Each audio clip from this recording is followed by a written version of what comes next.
Welcome to Front Office Pros. Today we're going to be talking about the IDP Week 6 recap. We're going to go through studs and duds and then our Week 7 Pro Tip of the Week. Here with us today is none other than a first-time guest, Jeff Pozamal. He is with the IDP Show. He is a writer for the IDP Show as well as a ranker. He's an extraordinaire, really. He does the IDP Minute.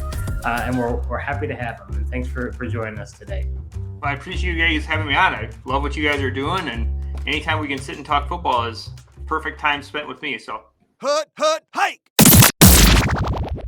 All right, so Jeff, why don't you start us off? Who was your Week 6 stud?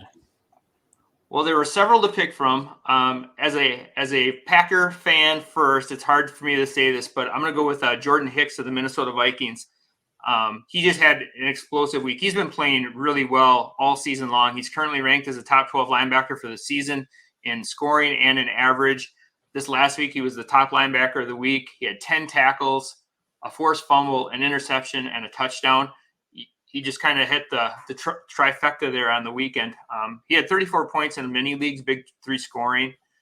He's had the 4 double-digit tackle games this season out of the 6 that he's already played. So if you play in leagues where he's a tackle-heavy league, he's doing well for you. If you're playing in big scoring leagues, big play leagues, he's scoring well for you. The one thing I really like about him, too, and this is kind of not a tip of the week or anything like that, but they get the 49ers next week, and they're a top 3 team for points scored by opposing linebackers. And so Hicks he's clearly the guy. And going into the season, we thought it might have been Brian Asamoah or even like Ivan Pace, who I'm still really, really high on. But right now, it's clearly Hicks is the guy there. And going up against San Francisco in their run-heavy game, even without Christian McCaffrey possible on Monday night, I still think he's solid this week. So he's solid this week. He's solid next week. He'll be solid next month. He's solid. He's a solid dude. Yeah, it's interesting, when it came to Jordan Hicks, I didn't know he's been okay. Or at least he was okay last year in his first time with Minnesota. It seems like he's on pace to do way better this season. Really rose to fame in Arizona. Then I want to say he got traded, or there was rumors of him trading, and then he got cut. I'm trying to remember what ended up happening to him. But he now is starting to finally take off for the Vikings. So I think it's a great call out, and in our league he's a tight end 1 as well, linebacker 1 as well. So it's going pretty good. Dual eligible, huh? Yeah, dual eligible at tight end and linebacker. You'd be surprised. It's like a high school player. He plays both ways, right? That's right. Or he plays for Colorado. Maybe he plays for Deion Sanders. So. But yeah, Jordan Hicks really has been impressive this season. I'm really mad because in our dynasty league, right before the season, I tried to scoop him up and we tied bids, and I lost on the tiebreaker at the end of the season to try to get this guy on my squad. But I wish I had him. Yeah, he had a really solid start to his career too. In Philadelphia, he played for like 4 seasons in Philadelphia. He really had some good seasons, and then he got into that 5th-year contract, and he just got too expensive, and then he signed with Arizona, like you said, and he just had a really good career. I think this last season in Arizona, he had like close to 1,200 snaps or something like that, which is outstanding for a linebacker. Now he's getting a little long in the tooth, but he's still putting up solid numbers. And if you're getting him as your linebacker 3 or 4, I think you're ecstatic with that type of production, because he's an LB1 many weeks, especially this week with only 6 teams on the bye. Oh, that's a rarity to find a guy like that now. So with Hicks, I'm curious, Jeff, he's going to be 32 at the end of the year. We know that linebackers can still be productive later on in their career. From a dynasty angle, is this a guy, if you're a win-now team, you're trying to acquire him? If you're a team that's not in it, this would be a perfect guy to sell. Like, how much longer? You said he's long in the tooth. I've never used that expression before. How much longer do you think he really has as far as productivity? I think you nailed it. If you're in a win-now team, he's a guy that you want. If you're in it this season, he's a perfect guy to acquire. If you're a team that's kind of like 2-4 right now, you're kind of on the cusp of making a playoff run, or you're kind of like maybe I'm just going to retool. he's a guy to sell. I think even at the end of last year, the Vikings were really trying to get Asamoah on the field. Hicks was kind of losing snaps to Asamoah the last 3 weeks of the season last year. And you could just kind of see like that changing of the guard in Minnesota. And then all of a sudden they got to the season and Kendricks was gone. And now all of a sudden they needed another linebacker. Ivan Pace is an awesome story, but he's an undrafted free agent. And so he's kind of like a Cinderella story. Everyone's pulling for him. He had amazing production in Cincinnati, and I was shocked he went undrafted. But I think Minnesota was just kind of backed into a corner where they didn't have any other choices. And Hicks is like his veteran presence and leadership just kept him on the field. He can diagnose plays really well. He's kind of Bobby Wagner light in that sense, where Wagner is, he's just as old, but he's always putting himself and his teammates in the right spot at the right time. So I think it's almost like having that extra coach on the field. And so I don't think you can replace that. And for a team that's struggling and as young in many parts of the defense as the Vikings are, except for Harrison Smith, I think they need that leadership. And obviously Asamoah and Ivan Pace haven't outsnapped him. They're getting kind of relegated to the sidelines and losing snaps to him. So if you're 32, 33 and still being able to produce like that, good for him. Well, the other piece too is I was looking. He is a free agent next year, and I always look into that, especially for someone like him and his age and his position. You saw even the likes of Bobby Wagner, right? I mean, you mentioned him, highly productive. Rams cut him prematurely for his contract. Took him a while to sign. Ended up signing with the Seahawks. Don't really know how much interest teams really had in him. So who even knows if Hicks can find a team next year? So this is a time to really, this is like trying to squeeze as much juice out as you can until no longer left.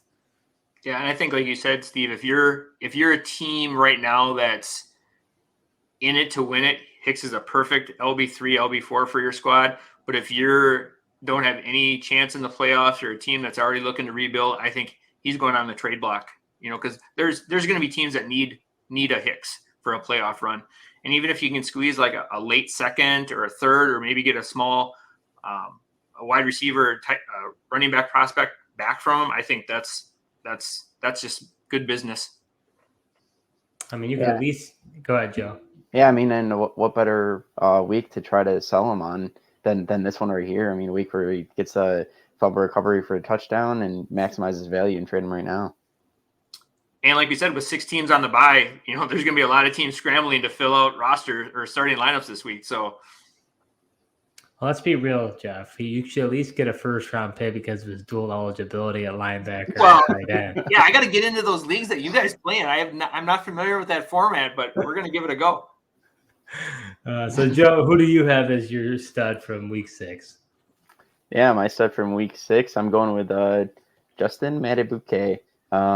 He had a good matchup against the Titans O-line this week, and he definitely didn't disappoint. He had 4 tackles and got 2 sacks, had a pressure rate of 24%, and that's now 3 straight games with a sack, giving him a total of 5 on the season. And right now he's in a contract year, and you know what that means, Steve? He's balling out to cash out. I like Madubuike a lot, and I'm actually kicking myself because I had him on a nice deal. And I elected to trade him away. I forgot what it was. What was the package? I have to look into it. But interior defensive linemen are hard to come by. He's a guy who has actually got a decent, consistent floor.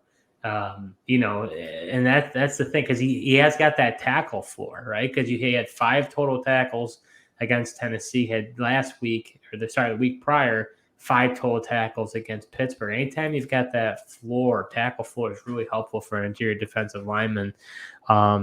He might be taken off. That's a very interesting player. I don't think this is an anomaly here. I think this could just be an ascending player. I'm 100% on board. I wrote about him this week as one of my waiver wire pickups on the defensive line position. So, like you said, he's had sacks in 3 straight games. He gets Detroit this week, which is also a top 10 team for points scored to opposing defensive lineman. And so this is a very legit chance for him to continue his sack streak at 4 games. Like, that's just I think that's a great call.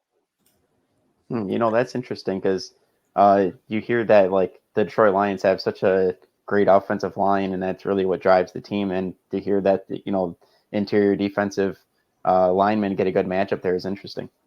And I think it goes to your point too about like Steve said earlier about having like the high tackle floor. Like he's not just big play dependent, which, like you guys know, if you play guys and they're only sack heavy guys, then all of a sudden you get those goose eggs. Those hurt week to week. But with Madubuike having that higher tackle floor every week, or at least it kind of insulates him a little bit as where he's not going to be a guy that's like, okay, I need to get a sack out of him or I'm getting a goose egg. He might get 3 or 4 tackles each week. He leads the Ravens right now in tackles by the defensive line with 20, and that's pretty solid. That's 3 tackles a week. In some leagues could be 4, 5, 6 points, and if you get bonus points for tackles for loss, that's pretty solid play out of an interior defensive lineman. So going over to my stud from week 6, I'm interested to see your reaction on this, Joe. But my stud is edge rusher, defensive end Randy Gregory. Randy Gregory was traded from the Broncos, your Broncos, Joe, going over to the 49ers. Look, he had 1 sack, 3 solo tackles, 2 tackles for loss, and 3 QB hits. A pass rush grade of 70.7 according to PFF. And here's the interesting part. Only on 14 total snaps. So my question is this a sign of things to come? Is Randy Gregory going to go on a tear, or was this an aberration and we should not be starting him going forward? It was just 1 week, and we're not going to expect this going forward. I saw your face, Joe. Yeah, I don't think this is a thing for signs to come. I mean, maybe it could be, we'll wait to see if he gets the increased snap count. But if you watch the game, that sack he got was pretty bogus. I mean, literally, PJ Walker basically moves into him. He doesn't really beat the offensive lineman and get the sack. Literally, Walker just practically runs right into him for the sack. So I'm not buying it. Are you having shades of when Brett Favre ran into Strahan so he could get the sack record? Is that what I'm hearing? Is that what I'm hearing? No, because that was a little different. Favre literally laid down for Strahan to come and touch him. I mean, Walker didn't go to that extent, but he literally moved to his left, and Gregory was there to practically bear hug him there. So, yeah. I don't know, Jeff. Sounds like we got a salty Broncos fan. Yeah, well, you know how those Bronco fans are right now. They're having a rough year, so we're going to give him the benefit of the doubt. But I do like him as kind of a situational rotation player. I think San Francisco is kind of like the new Philadelphia Eagles, where they've just got so much talent on that defensive line. They can just keep rotating guys in, and if you hit him on a hot week where he gets a tackle or a sack, like you said, there's going to be weeks where he's not going to get those, just because of the rotation that they're going to be playing. But if you're playing a best ball league or something like that, he's a great target to have.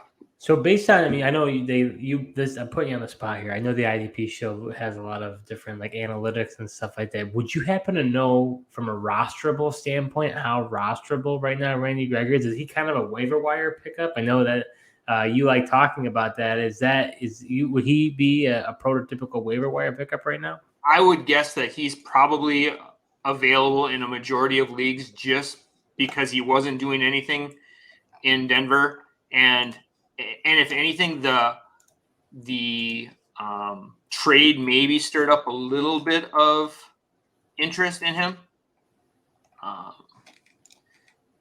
He is rostered right now in a whopping 2% of sleeper leagues, so he would definitely be available. Wow! If you were curious on picking him up, so yeah, I was very curious as to what his roster percentage is. It's probably going to double this week after that sack. So interesting. He's rostered in. We play in Fantrax. He's rostered in 11%. So that's still probably a pretty low percentage, even for Fantrax. Yeah. So he's definitely going to. I think. Hard to really know, but I think he definitely will. People are going to be picking him up after that. After this show, they're going to be picking him up after this show. That's right, Jeff. So maybe I should have called him a dud, but let's go over to the duds. Who do you have as your dud from week 6, Jeff? It pains me to see this, but I also know, watching other episodes that you guys had, this guy's not a stranger to being a dud. So Kyle Hamilton has made the dud list more than once. I had him going in a lot of leagues this last weekend. He had a primo matchup. He went through the whole first half, didn't get a tackle or a stat. He finally got a tackle, and then he gets ejected like on the second play or the play right after it. The ejection was kind of a bogus ejection anyway. I didn't think it was like malicious or stuff like that.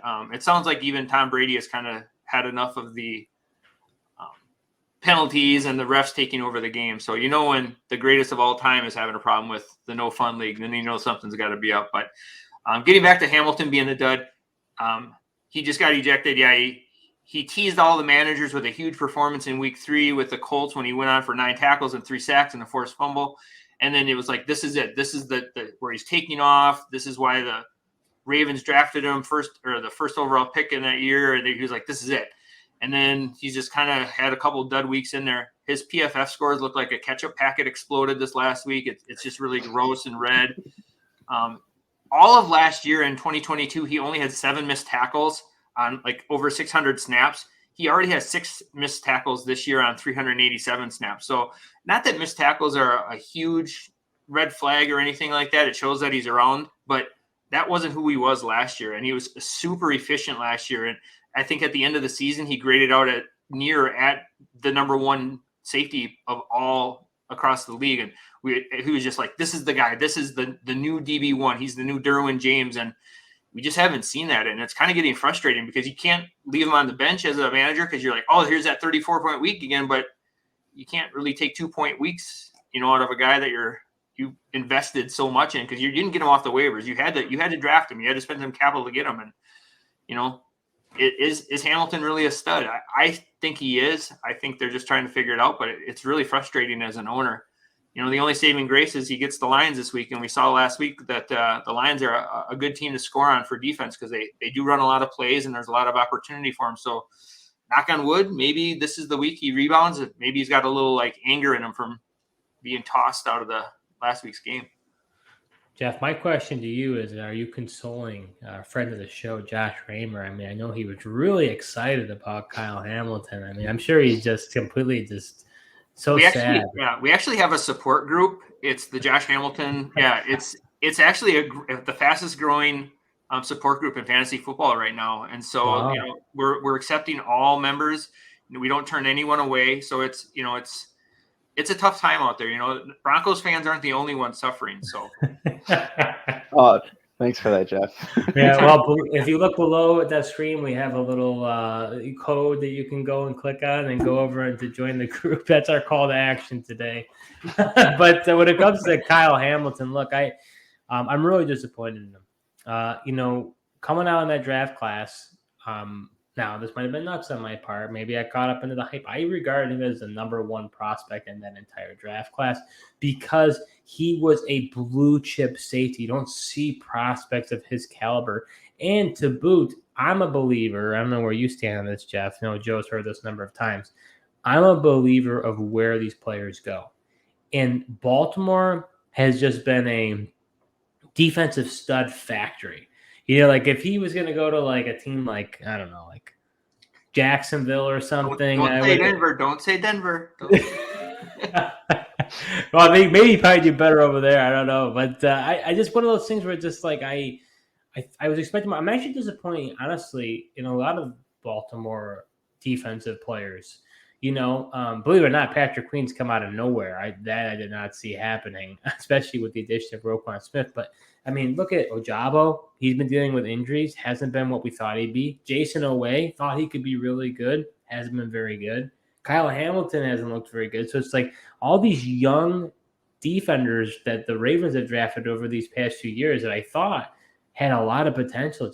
They're not turning out. I don't understand it.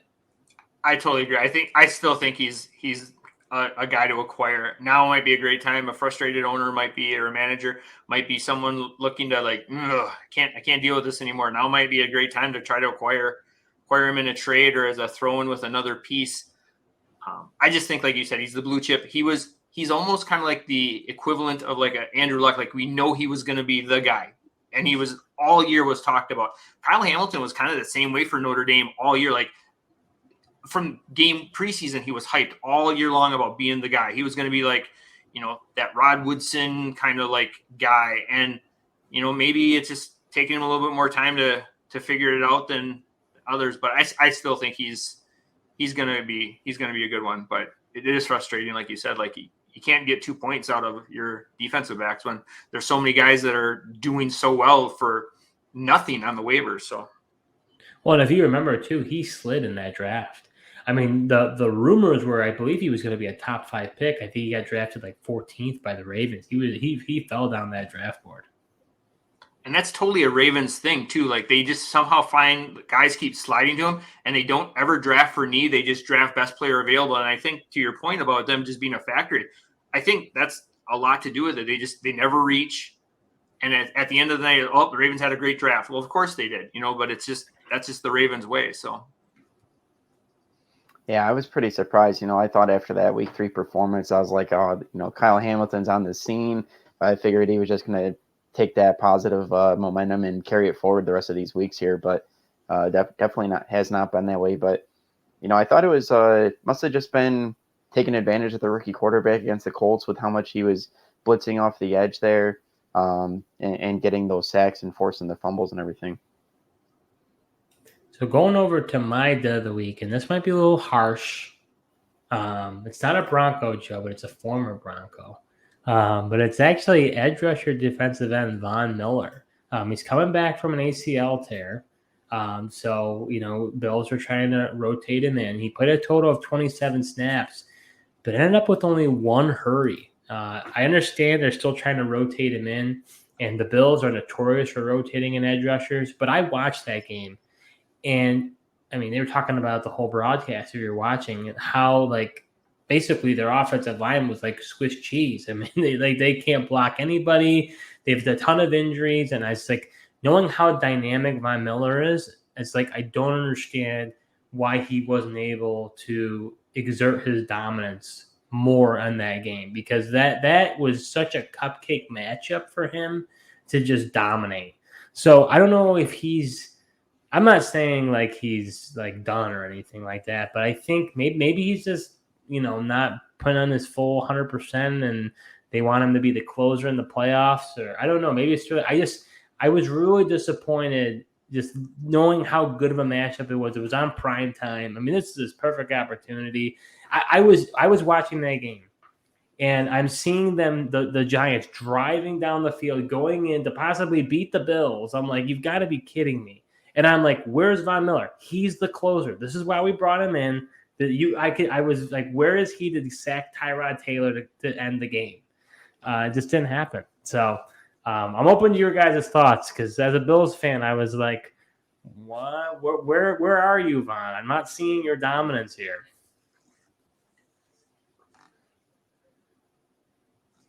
Yeah, I mean, I think part of it is, I left you guys speechless. That's what happened. Yeah, you really did. Well, I'm just surprised that you're calling out Von Miller, man. He's recovering from injury. They had him on a snap count when they played Jacksonville in London, and to the point where he reached his snap count limit. And I even asked you as a Bills fan, was like, why didn't they save Von Miller's snaps for the fourth quarter for him to be out in those key moments of the game? And get a sack on Trevor Lawrence at the time. So I don't know if that's another thing that happened here against the Giants. But I think part of it, too, was, Tyrod Taylor was the quarterback. He did a way better job of stepping up and manipulating the pocket and not taking those sacks like Daniel Jones does. So I think it just could have been a lot of that, even though it was a good matchup. Evan Neal's been an absolute turnstile at right tackle. They had Pugh, who basically just came off the couch and really got thrown into left tackle. My point exactly. Yeah, but I did see even he blocked Von Miller a couple times. I did see so, but Tyrod Taylor was definitely getting the ball out on time and a lot faster than Daniel Jones, and I think that had a factor. Yeah, to your point, like he's increased his snap counts like each week, or so he had 20 his first time versus Jacksonville. He had like 27 this last one. I think the whole Buffalo team disappointed on against the Giants. I did not expect that game to be as close as it was. And, poor management right before halftime too. if they would have kicked a field goal at halftime, they would have only needed that field goal at the end to win it 15-14, and that's Tyrod Taylor not having, control of the offense or not having that much, run with the ones, whatever you want to mark it up to. But yeah, just the whole Buffalo Bills team seemed to be disappointing in that game. And I don't know if it was just Von Miller himself or like the whole team, but Tell me about it, Jeff. It was brutal. There's another support group. It's no. Yeah, we need a lot of support groups on this podcast. So, we sure do. So going over to our IDP. Well, hang on, Steve. Wait a minute. You skipped my dud of the week. But, I did? Yes, you did. But I'm sorry. My dud of the week, I'm going with Chase Young as my dud player. He was out there for 90% of the snaps, only netted you a tackle this past week. And we even saw his teammate Casey Toohill get a couple of sacks in that one. So, just something to keep an eye on. But I'm not concerned on Chase Young moving forward. Just going to chalk it up as a disappointing performance. And we got to call out somebody as a dud here. Yeah, I mean, it's a great point, Joe. Sorry, I didn't realize I was so in the moment. I had to talk about Von that I didn't even think about having you talk about Chase Young. But it's so interesting because you and I were just talking about how great Chase Young has looked.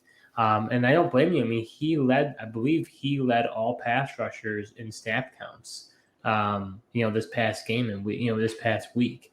So he had no excuse why he couldn't do better than he did.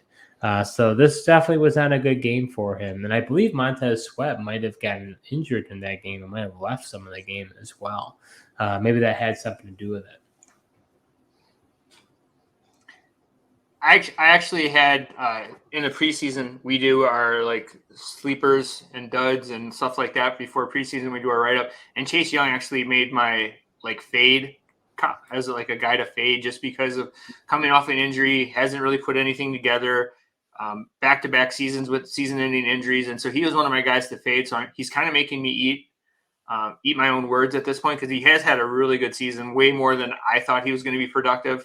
I just thought with the competition that he was going to be having on the defensive line with Sweat and Payne, I just didn't think he was going to get the snaps that he needed to be productive, and he's definitely done that. But yeah, he was kind of unsurprising this last week where he kind of didn't do much. Like he had like 28 or 28 pressures, 29 pressures going into that game out of the 4 or 5 games that he's played. And I think he only walked away with 4 pressures or something like that this last week. So don't quote me on the exact numbers, but I think it's right around that range. But that's very un-Chase Young like going into that game where he had such a great stats going in there and then he just kind of laid an egg. So.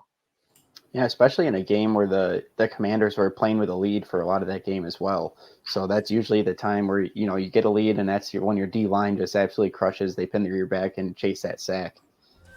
So are you enjoying this video so far? Well, if you are, show your support to our new channel by hitting the subscribe button and liking this video. We'll be creating videos all NFL season long, so you're not going to want to miss what we have in store.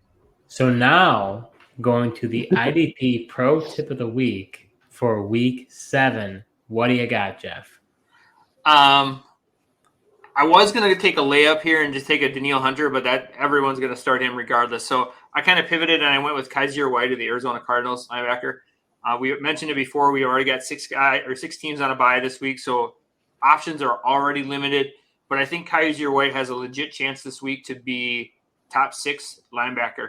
He's already played 414 snaps this season. He's by far the leader on the team at the position. They're kind of rotating a couple guys. They've got Josh Woods kind of playing some snaps. They're Eric Turner. He's a converted defensive back. They've kind of got this hybrid role for him. They're just kind of a mess on defense after getting rid of Isaiah Simmons. They're moving Xavier Collins to defensive tackle, whatever. They just got a lot of stuff going on there. But of his 414 snaps, 402 of them are at or near the line of scrimmage. So they're not asking him to do any coverage or anything like that. He's right near the line of scrimmage, always getting tackles. Pressure rate's really good. He has 39 solos this season already with 17 assisted tackles. So he's near the top in linebacker production. He has 2 sacks and an interception already. His lowest tackle number for the season was in week 2, and he had 6 combined tackles. So if that's his floor, that's a pretty outstanding number for a floor for tackle numbers. He gets to play Seattle this week, and I know I've been kind of heavy on like the matchups and things like that, but Seattle's a early run heavy team. They're favored by 8 points in this game. So if you're into that positive game script kind of idea where they're going to be leading, they're going to be running the ball, I think that's where those linebackers can soak up tackles. And so he's an easy call for me this week with 8 or 6 teams already on the bye. So. Yeah, I mean, I like that play. I think that makes a lot of sense. He really is that linebacker that you want in Arizona, and that defense has been gritty. People think that they were going to be an easy matchup, Joe. I think you and I talk about it every Sunday. Yeah. Yeah, it's like this team is just they're fighting hard right now. Yeah, well, I mean, all we heard in the offseason was just how devoid of talent this Arizona roster was, offense and defense. They're going to be the worst team in the NFL, and it looks far from it. I mean, they go out there to compete every Sunday, and Kaiser White's a guy that you notice watching the games. He's just flowing sideline to sideline, making those tackles, and really getting in there. But yeah, I mean, Arizona's defense, that's one thing. Coach is a defensive guy from coming over from Philly, and it shows.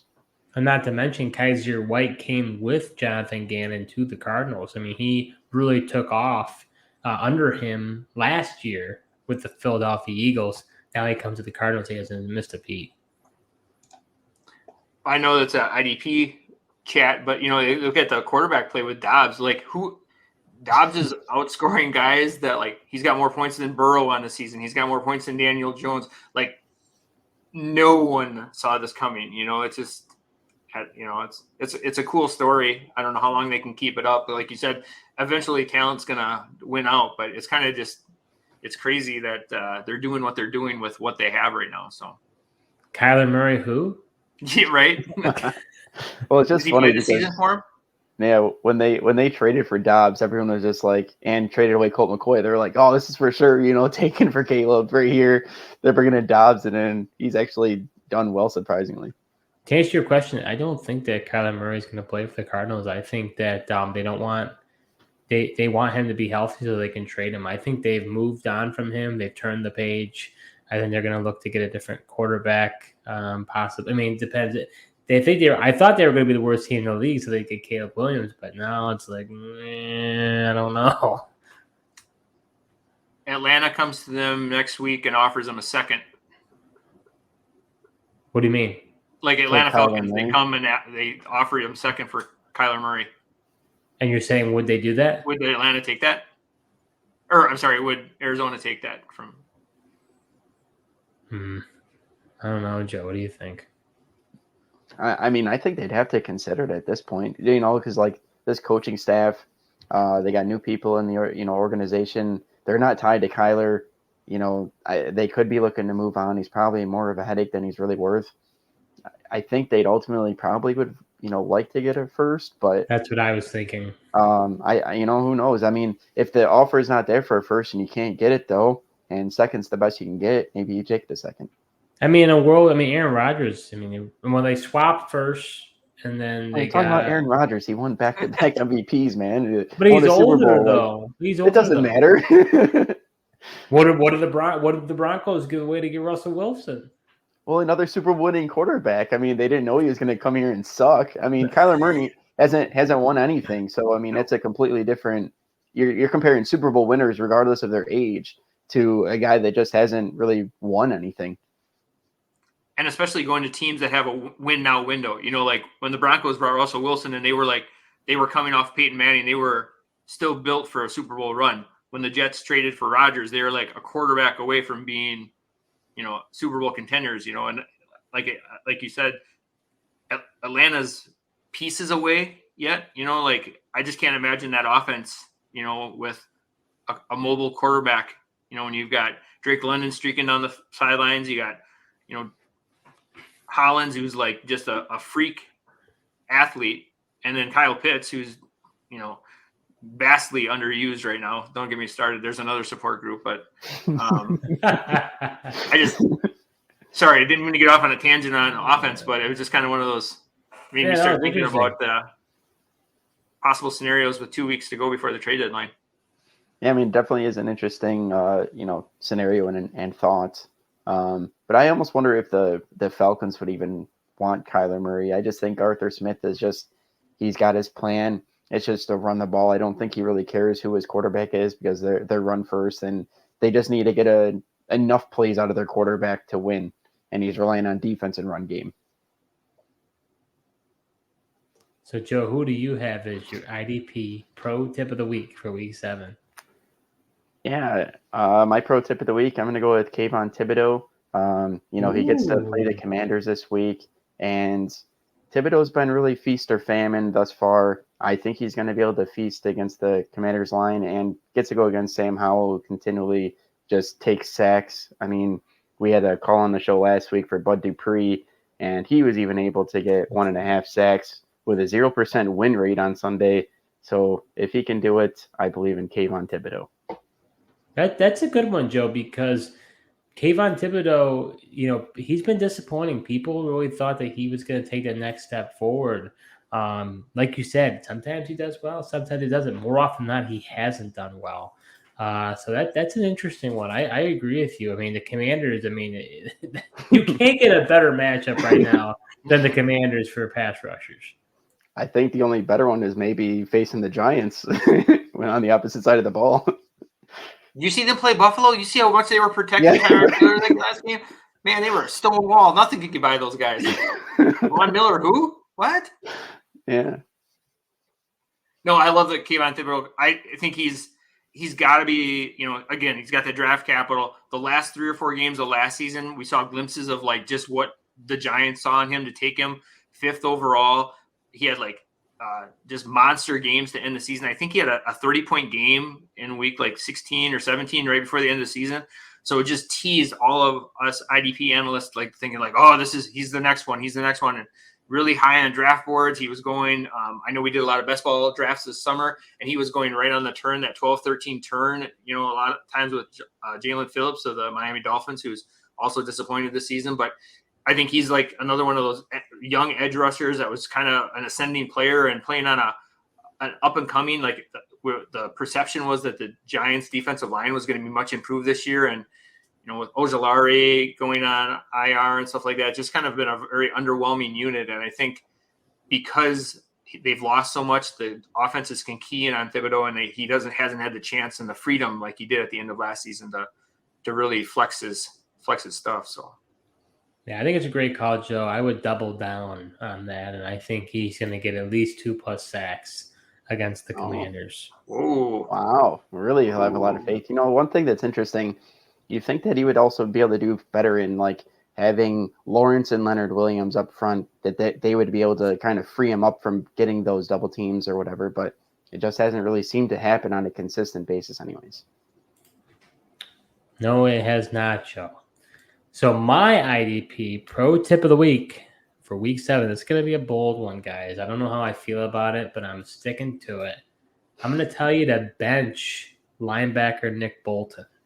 Recognize he was a stud last year against your Broncos, Joe. He had 9 INT and 3 solo tackles, but he's coming back from an ankle sprain that took him out for 3 games. The Chiefs are rotating Willie Gay, Drew Tranquill, and Leo Chanel. And according to our Dynasty League, Joe, I don't know what the IDP show says, but according to ours, it shows that the Chargers are the worst opponent for linebackers. So for us, for whatever reason, linebackers aren't scoring against the Chargers. Maybe that would line up with what the IDP show has as well. But as a result, I'm not starting Nick Bolton. I think there's better options out there, even with so many buys on the table. I think it's going to be a few more weeks until Nick Bolton is the Nick Bolton that we remember from last year. I love that call. I feel unfortunate, because the teams that drafted Nick Bolton, they took him as maybe the 1, 2, or 3 linebacker off the board. It'd be really, really tough, especially like you said, on a short week with 6 teams on a bye to sit your number 1 linebacker. The Chargers, like you said, they air it out so much. They don't run the ball very efficiently. And I think a lot of that had to do with Eckler being gone for so many games that they just forgot about the run game. I think we saw glimpses of that on Monday night when they played the Giants. They kind of recommitted to the run game a little bit more with Eckler being back, and maybe that'll raise the tackle or the efficiency against them. But I think weeks 2 through 5, when Eckler wasn't there, he was just throw. Yeah. Well, for my liking, they didn't run Eckler enough, and I think they were just, I don't know, still he didn't look quite right. Still looked like he was trying to nurse it back from the high ankle sprain. So I don't think that they really run the ball more or even more efficiently this upcoming week against the Chiefs. So, I get the call out, but yeah, to Jeff's point, it probably is going to be tough for somebody to not start him. Well, we'll see whether it's a good call or not. I would say I can't think of a guy off the top of my head for you to go pick up. I mean, Jeff, you're probably doing the waiver wire here. If not, you have. I mean, is there anybody that someone could pick up right now? What about Blake Cashman? Blake Cashman crushed it. Great call, but he's on a bye. Oh no! Yeah. Well, you still could grab him and stash him though. Did you read my article? It's exactly what I said. This is a great week to do something like that because other owners, they're not going to be like, oh, he's not going to help me in week 7, so I'm going to forget about him. So this is a great week to grab a guy like him. I had another guy like Sam Franklin. He's a defensive back for the Carolina Panthers. They're on a bye next week. No one's going to be targeting him, but he's with Von Bell and Xavier Woods being on the shelf this last week. He had free reign. He had 4 tackles on a pass breakup. He's been scoring really well. And those are the guys, you got to play chess, not checkers. You got to be one step ahead of your league mates. And moves like that, like picking up a Blake Cashman this week, brilliant. That's a very smart move. So, Jeff, I was going to say that it's been a pleasure having you on the show. And where can others find your great work? I gave a little plug there for your article. Yeah, I appreciate that. You can find any of my stuff over at theidpshow.com. I write the weekly waiver wire article during the season. I'm available along with Josh Colhagen for doing roster evals. So if you're interested, we can look at your roster, look at trade things. Are you a team that's contending or pretending? What are some moves that you can make? It's been a blast. We've met a lot of people from all over the world, like roster evals. It's been a lot of fun doing that. So you can sign up on the website for that. And then just during the season, you can contact me at boobam131 on the X or whatever you call it now. And then be happy to help out in any way that I can. So appreciate it. Absolutely. Make sure you go and check out the IDP show. Those guys are great guys. We couldn't recommend them more. We'll be back next week for the Week 7 recap, see how we did with our tips, and give you new tips for Week 8. Thank you so much for watching, and until next time.